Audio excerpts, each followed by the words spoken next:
Straw roof shelter. किरल नाम के गांव में राजा सिंह नाम का प्रेसिडेंट हुआ करता था। वो बहुत भ्रष्ट प्रेसिडेंट था। सरकार लोगों के लिए कुछ भी मंजूरी देते तो वो उसे लोगों तक नहीं पहुंचाता था। जब ये चल रहा था, एक दिन प्रेसिडेंट के पास एक ऑफिसर आया। अब प्रेसिडेंट से ऑफिसर, सर, लोगों को सरकार ने जो वक्त दिया था वो टाइम आ गया है। अब एक ने भी घर नहीं बनाया। ऐसा ही रहा तो जो जमीन मिला हमें वो वापस चला जाएगा। जाकर उनसे बात करूं क्या? क्यों फिक्र कर रहे हो रे? अभी मैंने वो बात उन्हें बताया ही नहीं ना। अगर बताया होता तो अब तक आधे से ज्यादा घर बन भी गए होते। सर, कल अगर उन्हें पता चल गया और वो हमारे खिलाफ हो गए तो हमें प्रॉब्लम होगी ना। अब उन्हें कौन बोलेगा रे? या तो तुम बोलोगे या मैं। तुम्हें एक बात समझ नहीं आ रही है, यहाँ सबको कुछ न कुछ जरूरत है। अगर उनकी वो जरूरत पूरे हो गए तो हम याद नहीं रहेंगे। इसीलिए इन लोगों की भूख कभी नहीं मिटनी चाहिए। हमेशा ये भूखे ही रहना चाहिए, तभी हम इन्हें याद आएंगे। तब ऑफिसर वहाँ से चले गया। उस गांव में लोकेश नाम का जर्नलिस्ट आया। अब उस गांव के कुछ गरीब लोगों से वो मिला। अब उनसे लोकेश, देखिए, एक हफ्ते का ही समय बाकी है। अब तक सरकार ने दिए जगह पर आप लोगों ने क्यों घर नहीं बनाए? ऐसा ही रहा तो ये जगह फिर से ले लिया जाएगा।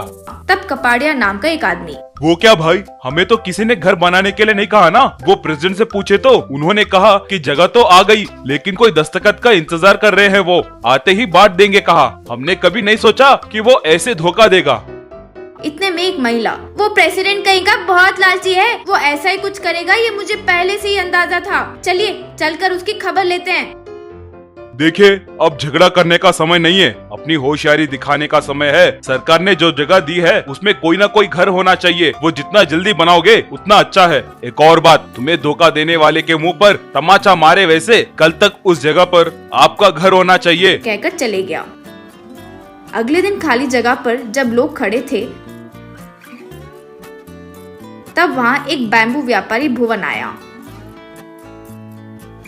अब वहाँ मौजूद लोगों से भुवन, ये क्या पहले ही समय नहीं बचा है तो ऐसे ही सब खड़े होकर क्या देख रहे हैं? कुछ तो अपनी अपनी जगह पर बना लो। मैं तो स्ट्रॉ रूफ शेल्टर बना रहा हूँ। कहकर अपने आदमियों के साथ मिलकर कुछ ही घंटों में वहाँ मौजूद बैम्बू से एक स्ट्रॉ रूफ शेल्टर बना दिया। वो देखकर कपाड़िया, रे भुवन, आवेश में आकर बैम्बू से बना दिए होंगे, फिर वो ऊपरी अधिकारी वगैरह आकर कहीं कोई समस्या ना खड़ी कर दे। क्यों खड़ा करेंगे भाई? हम गरीब हैं, हमें जगह मिली है, बस उसने कुछ बनाने के लिए बोले। अब हमारी औकात के हिसाब से हम यही बना सकते हैं, उसमें क्या गलत बात है? अब वहाँ आया लोकेश। बहुत अच्छी बात बोले भुवन। वही नहीं, तुम्हारा स्ट्रॉ रूफ शेल्टर है भी बहुत अच्छा। तुम लोग भी ऐसा कुछ बनाओ, तब अधिकारी आकर क्या बोलेंगे देखते हैं। मेरे पास बहुत सारे बैम्बू हैं, आप सब हाथ बढ़ाओ तो हम आज सारे घर बना लेंगे। तब सब मिलकर बैम्बू लाकर भुवन की मदद से स्ट्रॉ रूफ शेल्टर बना दिए। अगले दिन ये बात जानकर नाराज होकर प्रेसिडेंट वहाँ आया। अब कपाड़िया से प्रेसिडेंट, रे, तुमसे किसने ये शटर्स बनाने को कहा रे? सब अपनी जगह अपने हिसाब से सोच लिए। इस गांव का प्रेसिडेंट है, उसे बताना होगा। ये बुद्धि भी नहीं है तुम लोगों को। हमारे प्रेसिडेंट को ही बुद्धि नहीं है ना जी, इसीलिए उसे ये बात नहीं बताए।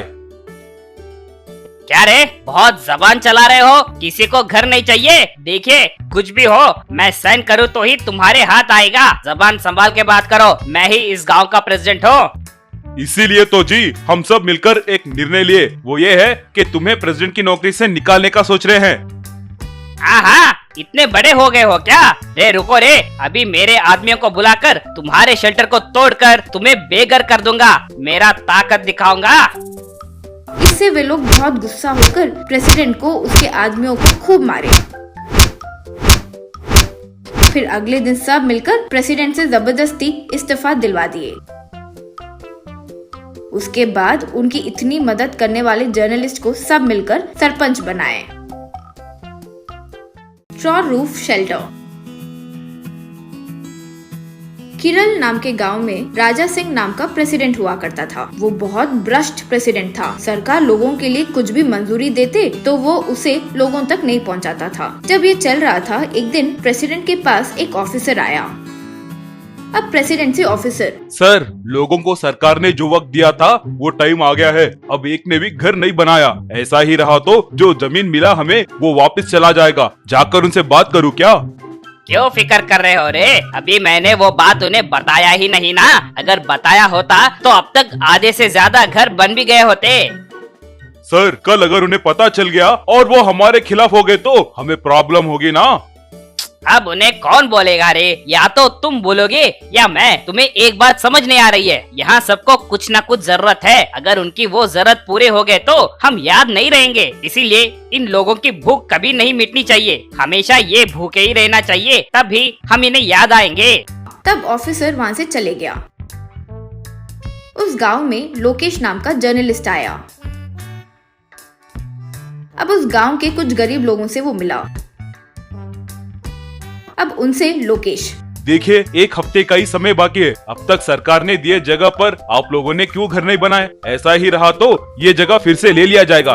तब कपाड़िया नाम का एक आदमी, वो क्या भाई, हमें तो किसी ने घर बनाने के लिए नहीं कहा ना। वो प्रेसिडेंट से पूछे तो उन्होंने कहा कि जगह तो आ गई, लेकिन कोई दस्तखत का इंतजार कर रहे हैं, वो आते ही बांट देंगे कहा। हमने कभी नहीं सोचा कि वो ऐसे धोखा देगा। इतने में एक महिला, वो प्रेसिडेंट कहीं का बहुत लालची है, वो ऐसा ही कुछ करेगा, ये मुझे पहले से ही अंदाजा था। चलिए चलकर उसकी खबर लेते हैं। देखिए, अब झगड़ा करने का समय नहीं है, अपनी होशियारी दिखाने का समय है। सरकार ने जो जगह दी है उसमें कोई ना कोई घर होना चाहिए। वो जितना जल्दी बनाओगे उतना अच्छा है। एक और बात, तुम्हें धोखा देने वाले के मुंह पर तमाचा मारे वैसे कल तक उस जगह पर आपका घर होना चाहिए। कहकर चले गया। अगले दिन खाली जगह पर जब लोग खड़े थे तब वहाँ एक बैम्बू व्यापारी भुवन आया। अब वहाँ मौजूद लोगों से भुवन, ये क्या पहले ही समय नहीं बचा है तो ऐसे ही सब खड़े होकर क्या देख रहे हैं? कुछ तो अपनी अपनी जगह पर बना लो। मैं तो स्ट्रॉ रूफ शेल्टर बना रहा हूँ। कहकर अपने आदमियों के साथ मिलकर कुछ ही घंटों में वहाँ मौजूद बैम्बू से एक स्ट्रॉ रूफ शेल्टर बना दिया। वो देखकर कपाड़िया, रे भुवन, आवेश में आकर बैम्बू से बना दिए होंगे, फिर वो ऊपरी अधिकारी वगैरह आकर कहीं कोई समस्या ना खड़ी कर दे। क्यों खड़ा करेंगे भाई, हम गरीब हैं, हमें जगह मिली है, बस उसने कुछ बनाने के लिए बोले। अब हमारे औकात के हिसाब से हम यही बना सकते हैं, उसमें क्या गलत बात है?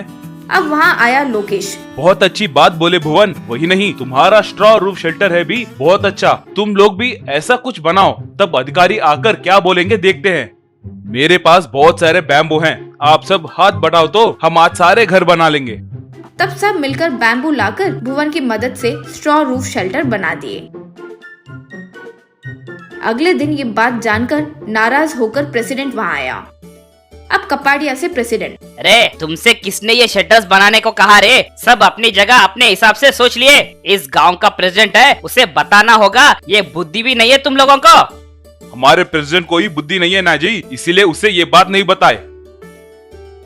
क्या रे, बहुत जबान चला रहे हो? किसी को घर नहीं चाहिए? देखिए, कुछ भी हो, मैं साइन करूँ तो ही तुम्हारे हाथ आएगा। जबान संभाल के बात करो, मैं ही इस गांव का प्रेसिडेंट हूँ। इसीलिए तो जी हम सब मिलकर एक निर्णय लिए, वो ये है कि तुम्हें प्रेसिडेंट की नौकरी से निकालने का सोच रहे हैं। हाँ, इतने बड़े हो गए हो क्या? रे रुको रे, अभी मेरे आदमियों को बुलाकर तुम्हारे शेल्टर को तोड़कर तुम्हें बेघर कर दूंगा। मेरा ताकत दिखाऊंगा। इससे वे लोग बहुत गुस्सा होकर प्रेसिडेंट को उसके आदमियों को खूब मारे। फिर अगले दिन सब मिलकर प्रेसिडेंट से जबरदस्ती इस्तीफा दिलवा दिए। उसके बाद उनकी इतनी मदद करने वाले जर्नलिस्ट को सब मिलकर सरपंच बनाए।